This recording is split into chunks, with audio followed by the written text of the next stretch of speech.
Alright, I got a quick one for you today. This is just my spare tire mount.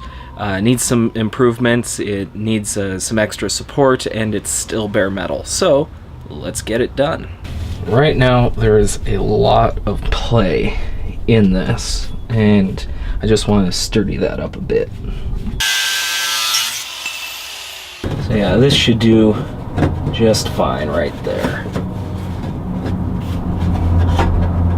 Clean that up a little bit, but yeah, about like that. And this one,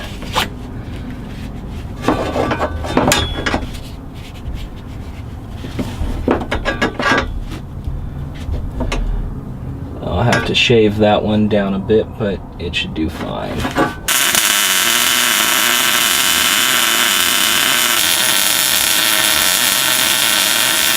Well, the welds aren't that great, but it's much more solid now. I'm happy with that. Let's give it a little color.